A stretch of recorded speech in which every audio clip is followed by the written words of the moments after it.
Bueno, pues buenas tardes. Estamos aquí en el stand de la REMP en el Congreso Forestal Español, noveno Congreso Forestal, con Odile. ¿Odil o Odile? Odil Rodríguez de la Fuente, pero es verdad que se escribe con E. Se escribe con E, sí, o sea, por eso, pero ya había oído, sí. Sí. Odil Rodríguez de la Fuente. Entonces, bueno, todos le conoceréis porque es hija de Félix Rodríguez de la Fuente, el gran naturalista español, padre de todos nosotros. Encantada. Y bueno, Odile es bióloga, divulgadora científica y bueno, y entonces, apasionada de la naturaleza. Apasionada de la naturaleza, ha estado divulgando la labor de su padre a través de la Fundación de Félix Rodríguez de la Fuente y bueno, lleva una larga labor de divulgación científica desde hace muchos años. Entonces, bueno, yo quería empezar hablando lo que he dicho de Félix Rodríguez de la Fuente, padre de todos nosotros. Oí un comentario de tu madre, o leí, que hablaba de la trofalaxia mental. Sí, la trofalaxia es mental. Que, es verdad. Bueno, su madre Marcel. Sí. Y entonces, hablando de la trofalaxia mental, al final, esa alimentación que hacía mental con esa divulgación de la naturaleza, de los conocimientos científicos, y al final esa alimentación mental, pues hace que seamos todos, y yo supongo que te sentirás como familia de todos los Totalmente. que hemos aprendido de la naturaleza con las historias de tu padre. Que debo de ser una de las personas con más hermanos en el mundo, porque considero a tantos de los de nuestra generación como hermanos, porque son hijos de mi padre en muchos sentidos, ¿no? Despertó tantas vocaciones y nos marcó a tantos con su mensaje que me siento muy identificada, sí. Pues esto, vamos, yo también, yo así lo noto. Y entonces esto, un poco como introducción para hablar de la REMP, es Red Estatal de Montes Públicos, y entonces la red es también para hablar de la conexión que tenemos entre el trabajo de divulgación y lo que hacemos en la red. Es uno de los objetivos primeros es hacer transferencia de conocimientos entre todas las administraciones que gestionan montes públicos. Qué interesante. Entonces de ahí lo de la red, y entonces muy interesante lo que has comentado. Antes también, hablando de redes de conexiones y cómo has hablado del mundo de los hongos, de todas las conexiones entre los árboles entonces, exacto. Un poco pues por hablar de red y hablando también de la divulgación, que es tu trabajo, sí. Pues eso, al final es una gran red de conocimiento, ¿no? Exacto. A ver qué nos quieres contar. Bueno, pues redes, como ya has visto por la charla que he dado, la importancia que le doy a la biomímesis como forma de imitar a la naturaleza. En la naturaleza es increíble la importancia que tiene la información, ¿no?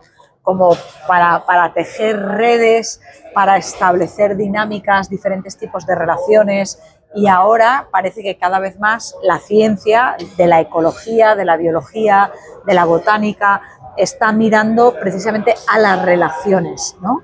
Y si esto lo trasladamos al campo de los seres humanos, la comunicación es nuestra feromona, ¿no? O sea, realmente es lo que nos une, lo que nos estimula, lo que genera el que uno se puede identificar o no con un grupo determinado. Entonces es fundamental para establecer trabajos, objetivos comunes y sobre todo también para trabajar de una manera coordinada y en red, ¿no? Como vosotros hacéis. Así que es fundamental, claro. Fundamental, muy bien. Y luego entonces, hablando también de montes públicos, y entonces ahí te voy a lanzar como 3 ideas, a ver qué me cuentas, ya te las suelto y luego tú ya lo comentas todo como quieras. La primera, pues hablando de montes públicos, todo donde se crió tu padre, Poza de la Sal, todo el norte de Burgos, todo el norte de las provincias castellanas, todas las zonas de montaña son básicamente montes públicos. Entonces he cogido unos datos ahí. Poza de la Sal tiene más de 4.000 hectáreas de montes públicos. No sabía. Merindad de Río Vierna, que es limita, y Valle del Sedano, que limita también en el páramo de Poza de la Sal, más arriba en el páramo.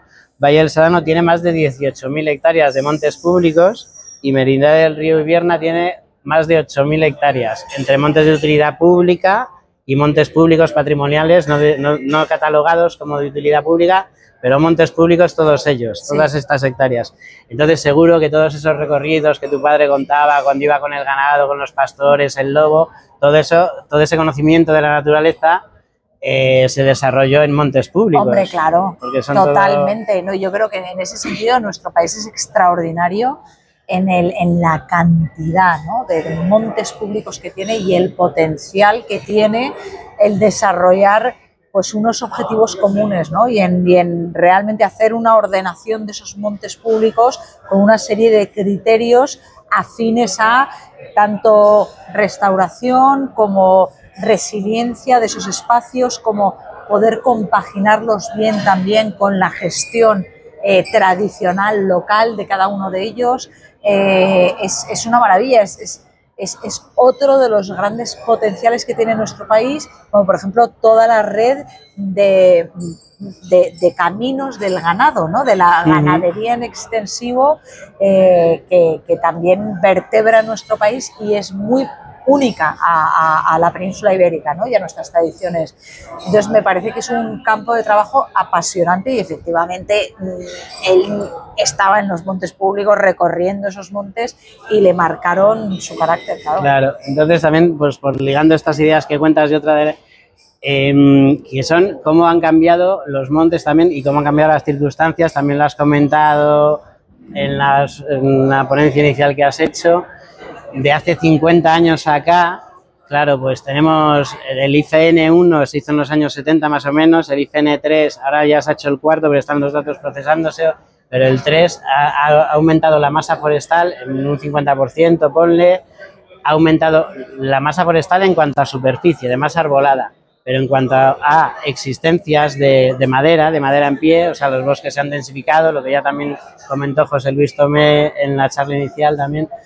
Hay más de un 80% más en el IFN3 que hace ya 10 años. Wow. Con respecto a lo que había en los años 70-80. Todo eso implica, claro, hay necesidad de gestión. Exacto. Que antiguamente, en los años 50, lo que tú comentaste también, los animales estaban considerados alimañas, ya sean las rapaces, los lobos, pero ahora vemos todas las poblaciones de lobos, osos, linces, como gracias a la labor de tu padre, a toda la labor de conservación que se ha hecho, las poblaciones aumentan, los bosques aumentan y entonces, pues lo que estamos hablando, cómo ves toda esa labor que hay que hacer de gestión de toda esa naturaleza que tenemos cada vez más. Pues yo creo que sobre todo... De gestión todo, y de planificación. Claro, primero planificar para gestionar. Exactamente. Claro. O sea, yo creo que estamos ante un nuevo reto totalmente diferente al que teníamos en tiempos de mi padre, porque por un lado podemos pecar de exceso, en el sentido de que el monte no gestionado se puede convertir en un peligro, sobre todo en un país que sufre de cada vez más altas temperaturas, que las plantas van a sufrir un gran estrés hídrico durante temporadas con sequías prolongadas y donde estamos empezando a ver pues los incendios de sexta generación, ¿no?, los muy temidos incendios de sexta generación. Entonces, ¿qué ocurre? Que a la vez que estamos viendo que está creciendo, ¿no?, ese monte, eso está vinculado a un creciente abandono rural. Y las formas de gestión tradicionales del monte en el sentido amplio de la palabra, ¿no?, pues también se están perdiendo.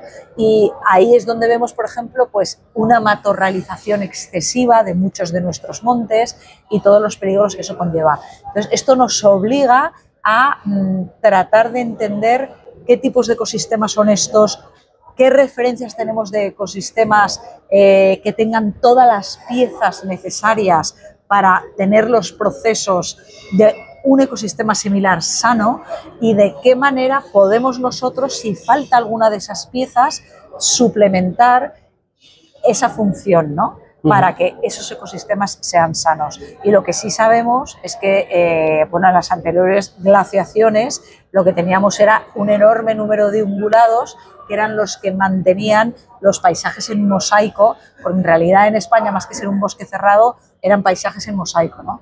Entonces, esto lo suplementó o desaparecieron esos ungulados y entró la ganadería en extensivo. Tenemos que apoyarnos en esa ganadería en extensivo con razas autóctonas para continuar desbrozando y manteniendo el monte limpio, y luego ir viendo de qué manera podemos ir recuperando la naturaleza con todos los diferentes escalafones necesarios y especies necesarias para que mantenga su salud y sus procesos. Así que la labor de custodia y de salvaguarda es enorme, ¿no? O sea, se incrementa incluso más la necesidad que tenemos de tomar decisiones inteligentes y biomiméticas, siempre inspirándonos en la naturaleza. Vale, pues tenía otra idea también muy relacionada con esto último que has contado, que es relacionado con el cambio climático y con que sí que, vamos, que sabemos que te estás preocupando por cambio climático, por al final cómo interviene el consumo del ser humano, qué puede hacer el ser humano a través del consumo y a través del ahorro energético. Y entonces ahí están los bosques que nos ofrecen para consumir, o sea, para la madera para construcciones, o sea, consultarte unas ideas de... Claro, pues de estos aprovechamientos de los recursos que se pueden hacer con madera para construcción, o sea, como ejemplos, biomasa para calefacción, y luego lo que has comentado de las vías pecuarias, transhumancia, o sea, tener carne sana, carne producida ecológicamente. Hombre, lo que estamos viendo es que ahora mismo a nivel global hay muchísima inestabilidad. Yo creo que cualquiera que esté un poco al loro de las noticias genera un vértigo tremendo. Hemos visto también las consecuencias de la pandemia y los problemas que ha habido con las cadenas de suministro y lo que implica producir en países sumamente lejanos al nuestro, no solamente en términos de impacto sobre el medio ambiente, que esto cada vez va a estar más controlado, lo que va a hacer que los costes que antes se veían muy abaratados por producir en lugares donde apenas había legislación ambiental o incluso social, ¿no?, de derechos humanos, pues ahora va a ocurrir al revés. Claro, ahora va a adquirir el verdadero coste que tiene producir, pues aterrazando un trozo de un bosque tropical en no sé qué lugar del mundo. Sí.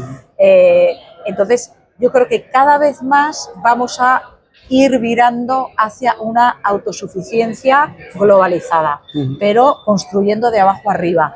Y ahí nuestros montes, nuestra planificación territorial, nuestras formas tradicionales de gestión, que incluyen la ganadería, que produce muchísimos beneficios más allá de la propia carne, van a cobrar un enorme valor, ¿no?, en cuanto empecemos a reconocer y a darnos cuenta de todos los beneficios que genera una forma de gestión totalmente integrada en la inteligencia natural del mundo, ¿no?, cómo funciona la naturaleza en el mundo. Entonces yo creo que va a ir cobrando cada vez más importancia, pero para contribuir a que eso se vaya asentando y vaya despegando, el consumo ocupa un lugar clave. Es el consumo consciente de poder detectar qué hay detrás de los productos que se están comprando.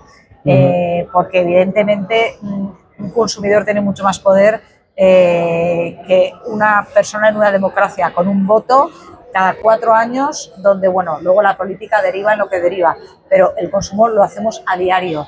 Entonces, consumir conscientemente es una de las mayores herramientas de cambio que tenemos a nuestro alcance.